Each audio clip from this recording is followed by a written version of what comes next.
Hi, I'm Rich with Inside HPC. We're here at the Intel booth at SC11, and I'm here with Ryan Hulguin. Ryan, you're at the NICS at Oak Ridge, correct? That is correct. Okay, so you guys got early access to some of the mic hardware. This is Intel's new Colo processor, right? Yes, we did. Yes. So what kind of results did you get on Real Science? Can you show us some things? On Real Science as well, we were able to port several different applications over to the Intel mic.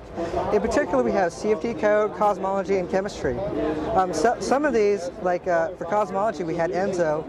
For chemistry, we had ELK and NWChem. And for CFD, we had an in-house code that we developed. Several of these were over millions of lines of code that we didn't even have to touch. We just simply recompiled it with the Intel compilers, and they ran very well on the Intel mic cards. So you didn't have to go in there and re-architect the code or insert directives or anything like that in some of these cases? They just recompiled and they perform? Yeah, for these cases, we just compiled them in what's called native mode, which is just a simple compiler flag, and then we just copied it over to the card and ran it. Okay.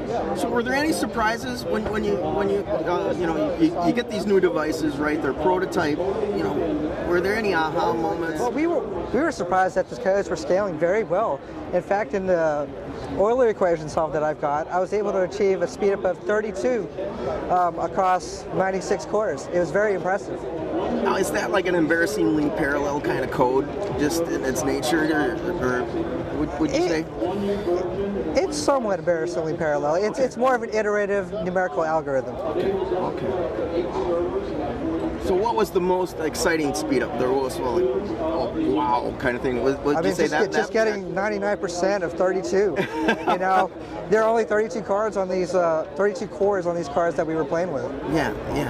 And so as you're playing around with these, do you see these playing into your plans for future computational kind of clusters? You think this is a good viable tool going forward?